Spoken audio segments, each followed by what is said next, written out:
In extreme and terrible circumstances, men suddenly find themselves brave, even heroic. Such were the rescuers, the medics, the men who could not reach their ships and helped out on others, the wives, the deckhands, the firemen. Everybody was doing the best they can, and when it comes to courage, I seen it that day. John Kuzma, seaman first class, Navy fireman. That day, he was trying to get back to his station on Ford Island. And then we ran through the naval yards, and I was going past one of the large dry docks in the battleship Pennsylvania. The destroyers casting in the downs were burning, and I do remember helping with some of the fire hose. And as we was going in front of the bow of the destroyer Shaw, why she had been hit earlier and was burning, and a few of us fellas were helping taking the wounded men off the burning Shaw. And I remember we took some fellas off, and I was near the bow of the ship when evidently the fires reached the magazines, and it blew up, and I was caught in a concussion, and I must have been blown in the air. And when I recovered, I was laying on my back. I remember it was bleeding maybe from the ears and maybe my nose. We took some more fellas that were injured. I know we went to the Naval Hospital, which was a short ways from there, and we took these wounded men there, and one of the naval doctors wiped my face off there, and when I seen how badly all the other fellas were injured there, I figured I was in good shape myself, so I went back to the landing dock, and the motor launches were coming in with the wounded men from the battle wagons, and we started back across the channel. I know we almost got back to the other side there, and I don't know whether it was one of our planes or one of their planes looked like it was diving our direction. I know we all went over the side there. It was a lot of oil in the water there, but managed to make it ashore there. And only one battleship got underway, the Nevada. Other men watched her gallant dash for open water. A boat came along, and it was a terrible mess. It was splattered with fuel oil, but we jumped in, and they ferried us over to Ford Island. En route, we passed under the bow of the Nevada, which was underway and steaming down the channel towards the entrance. And it was afire and belching smoke, and we had to detour around it because it was directly in our path. Lieutenant Will and Lieutenant Kirkpatrick. The Nevada tried to get out and was sunk before she could, and fortunately they ran her aground on Hospital Point so she didn't block the harbor entrance. That would have been a terrible catastrophe if she'd have sunk in the channel, the main channel. Then there would have been no possibility of any ships getting in or out, which would have been just one of the worst possible things that could happen on top of what did. Of the other battleships, the Tennessee, the Maryland, and the Pennsylvania were hit, but not sunk. But settling into the mud with her masts pointing down at a 45-degree angle lay the Oklahoma, victim of one of the earliest direct hits. The men who watched in horror while she rolled over and sank now swarmed over her bottom. A hole was opened near her stern, and among the first to crawl down into the slimy passages or blisters was a burly seaman from another ship, Joe Hydrusko. You could hear the taps, SOS taps, all through her bottom, the whole length of it. There were about 430 of them trapped alive inside, and some taps were almost under your feet and others way down inside. The SOS taps were very eerie, you know, because they were down under there and you couldn't do much to get them out. There was no way of them escaping. They couldn't fetch out from underneath. There were 5 boys who fetched out from underneath, and we picked them up, bleeding from the nose and the mouth from the pressure. But God knows how many had gotten themselves entangled into the rigging or else the gun turrets. They've tried to fetch themselves out. What was a deck was then a ceiling, almost a ceiling to them, because she was at a 45-degree angle. And but the boys that we had, I had to escort them up through the compartments and crawl through the blisters, which are mucky, rusted, and stench-filled compartments where we had to crawl maybe 120 feet to come to the opening that we had cut out in her bottom near the starboard screw shaft there. We used the air hammer, air chisel, and we chiseled through, as I say, listening to the SOS taps.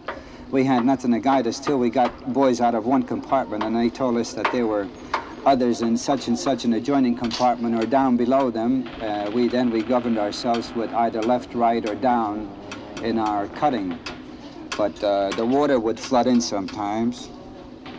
In the one compartment, removed 7 boys, and they were all naked because they used their clothing to plug leaks, whatever was coming in, and to keep the water out, because naturally she was settling in the mud, you see. But none of the boys being removed had any idea that they were down there for such a long period of time, almost 30 hours before we got to them. Non-stop, it was non-stop from maybe 10 o'clock Sunday morning till about 3 o'clock Monday afternoon. I fell apart 3 days later. Joe Hydrusko saved 32 lives that day and was subsequently decorated for bravery. While the men were rushing back to their ships and stations, their wives suddenly found themselves alone with their children and their radios. The first thing that came on that I remember, they kept repeating over and over, this was after he had gone, the island of Oahu is under attack. This is not a sham, this is the real McCoy. They even used the word McCoy. He had a very calm, nice voice, and to hear him this way made you so nervous to hear this voice go to pieces. This is Mrs. Will, whose husband was dodging around the flaming Nevada. Just about an hour after he left, my neighbor next door, whose husband was a Navy doctor, came in, and she'd had the radio on since then, and we talked it over for a little while, and she said, well, I think we better plan to stay together tonight and get all organized.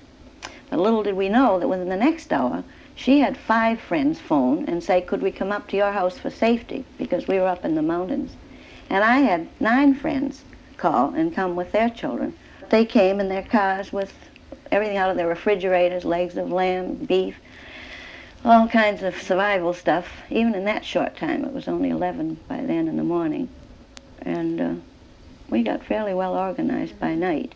It might be said here that no one yet knew that the Japanese did not plan to overrun the island later that same day. That first night at around 1 o'clock, we couldn't sleep. We thought they'd be back that night. And we had stuff ready at the door, bags, survival kits, things like that ready.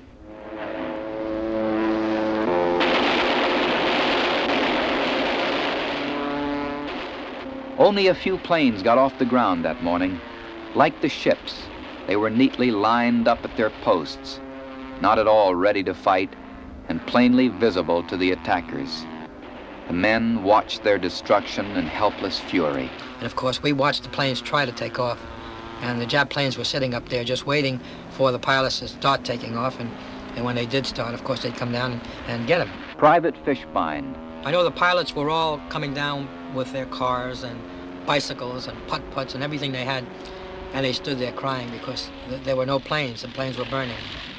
We were trying to save our aircrafts, and we just got brand new aircrafts from San Diego, California. They flew in, PBY-5s, and they were lined up, so it was a perfect target for the Japs. They destroyed all of them but one on us, and when they hollered to run for cover, I and a lot of other idiots, we ran in the hangar, which was their target.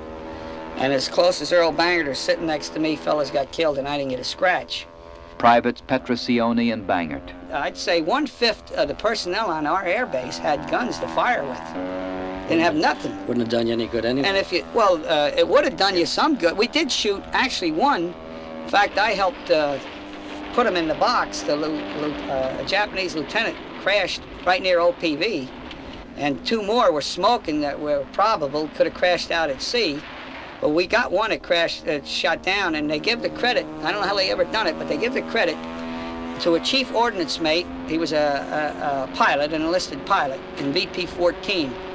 They gave him credit for shooting that aircraft down, but I think everybody's guns were trained on that one aircraft. A handful of Japanese planes were shot down, of course. Seaman Tom Mahoney has a special footnote to add. I went topside in the fire control party, and I just got there when a kamikaze exploded into the boat deck. We put the pilot, what was left to him, into a feed bag and threw him over the side. and I collected all his wallet and stuff. And we also noticed that the tires were made by Goodyear, and the machine guns were made in Massachusetts. Propeller was made in the United States, and every part that we could pick up of the plane, practically every part was made in the United States. This is how they paid us back for all the scrap iron we had sold them. Incidentally, the planes that the lieutenant thought were coming in came in while the attack was going on. These are the planes due in from San Diego that morning that Private Elliott and others mistook the Japanese planes for. Of course, they couldn't land, and most of them were forced down at sea, running out of gas. And rumor has it that the planes came in fully armed, but with no ammunition aboard. Of course not. There was no war when they left home.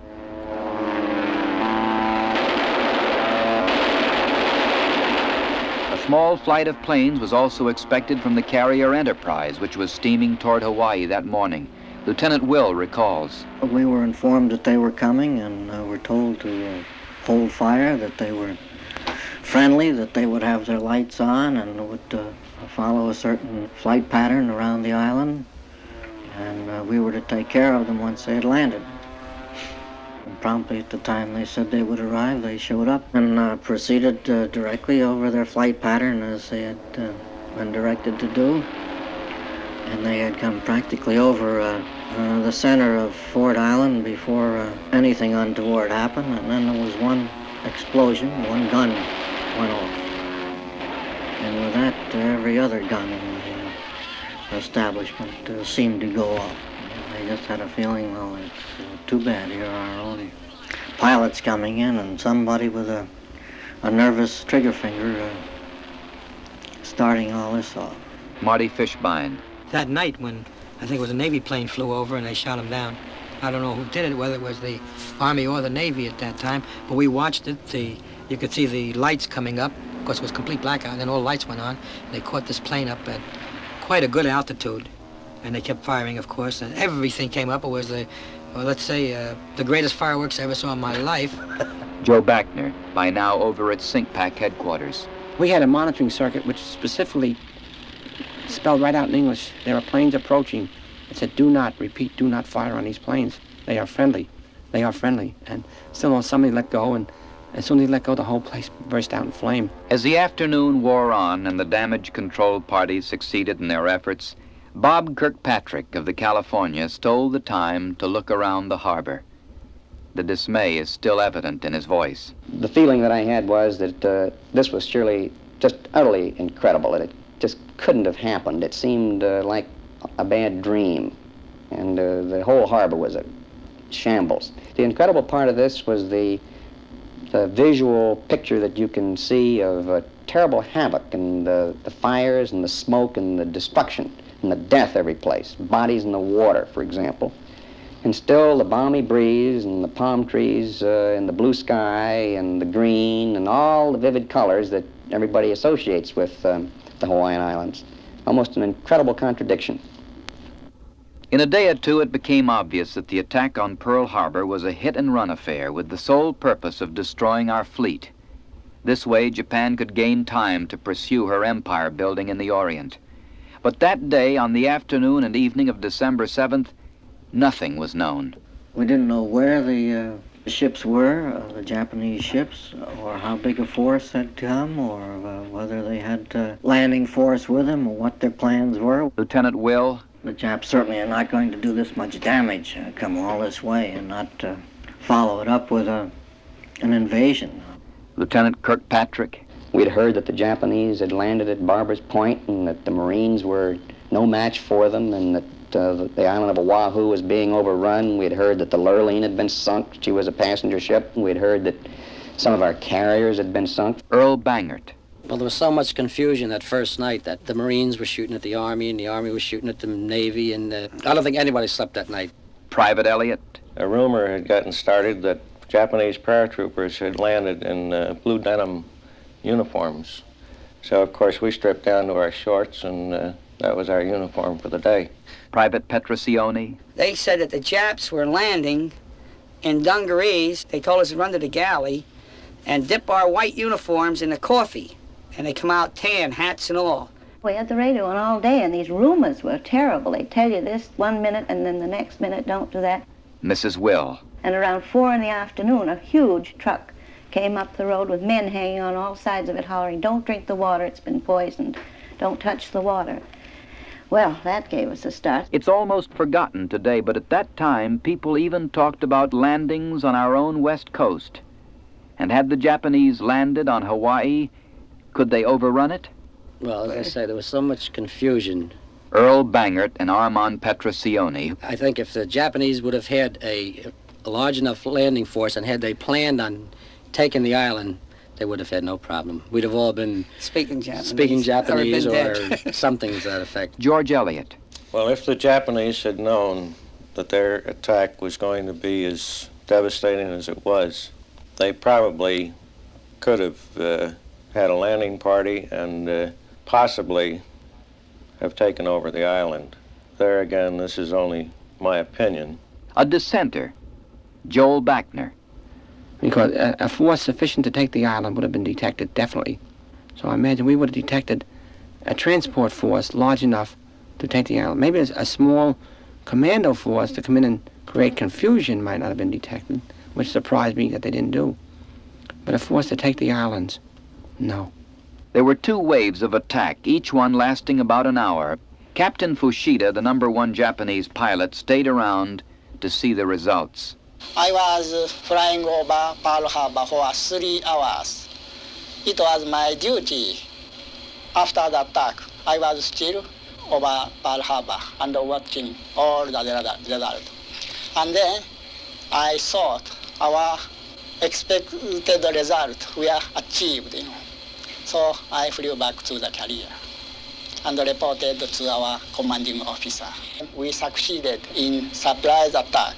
And so it seemed to Lieutenant Will, surveying the wreckage on Ford Island. I don't believe that we felt there could have been any more severe. It could have been worse. Had all the ships been caught at sea, you might have had a lot more ships sunk, and of course none of them that were sunk at sea could have been raised as they were from Pearl Harbor. Admiral Hillenketter. As it turned out, it was a fortunate attack because if the Japanese had hit the oil dumps and supply dumps around Pearl Harbor, it would have made it infinitely more difficult for the fleet to go out and start the trip back across the Pacific. Aside from miscalculating the most valuable objectives in Pearl Harbor, the attack strengthened our fighting force in a number of ways. We could begin to see the angriness of war in the faces of these young men who had only been exposed to it for a matter of a few hours.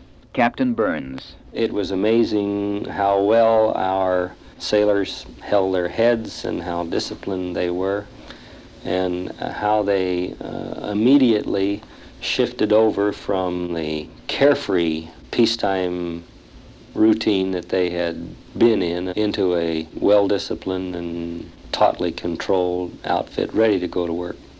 All we knew about war was what we seen in movies. It was glamorous, and believe me, there was nothing glamorous about this. It was fierce. It was terrible. Johnny Kuzma.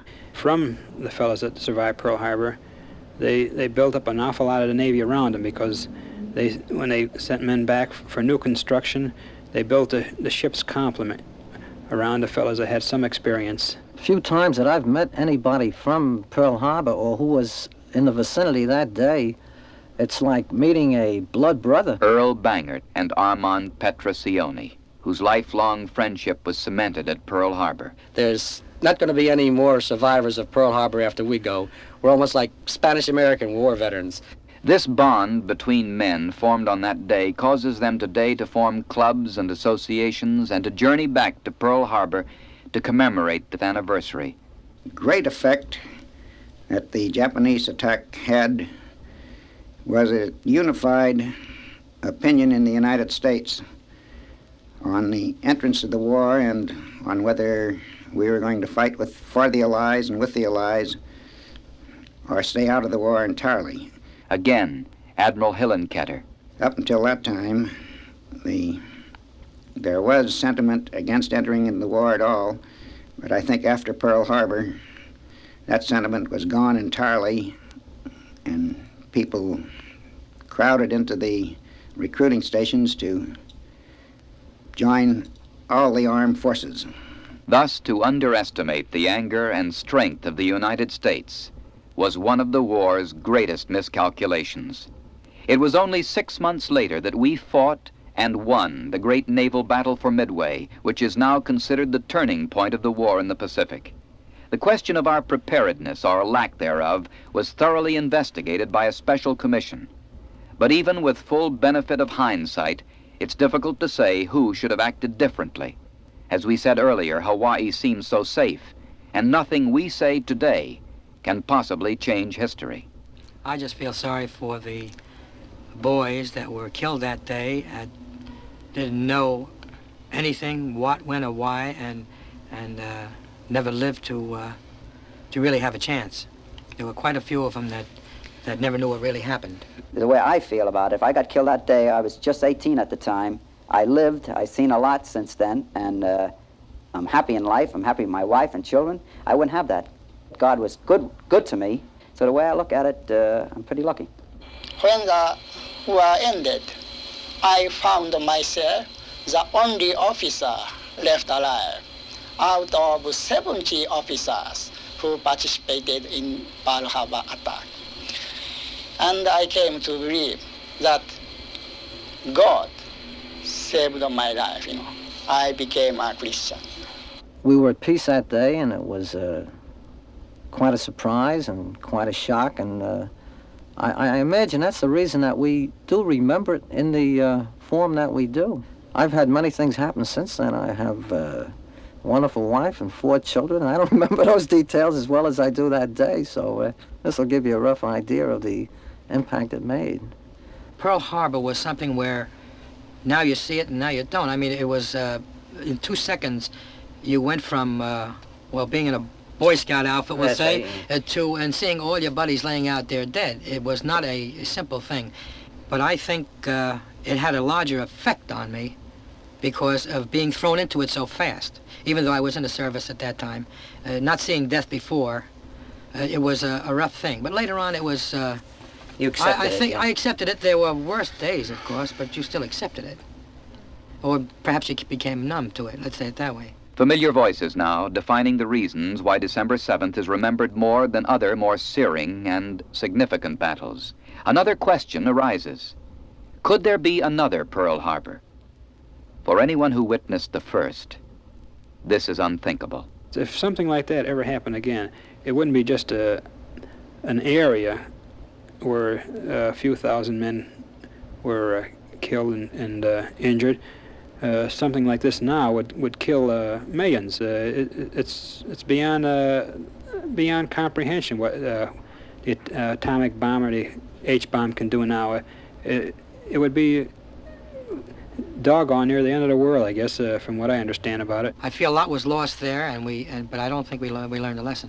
I mean, this goes on every 20 or 30 years, and everybody says the same thing every time. They said it during World War I, and I guess the boys were talking about this in the Roman days, too, that this was the war to end all wars. I wish anyone ever in the world has to experience a thing such as this, because especially now when we do have atomic energies and power around, because we have to try to do everything in our power now to keep peace on Earth and prevent any such reoccurrence, because this if you do get a madman such as we've experienced, it could wipe out and cripple too many human beings. And I think if it does happen, and if we're not aware of it, and not take the proper precautions, that the next Pearl Harbor may mean the destruction of the entire human race. I think we should look at it that way and realize that we cannot be asleep anymore. Pearl Harbor in Retrospect, a retelling of the events of December 7th, 1941.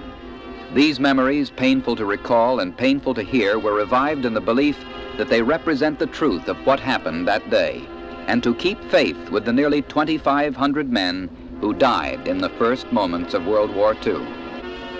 The recordings were collected and edited by Joan and Robert Franklin, executive producer William J. Kaland. Pearl Harbor in Retrospect.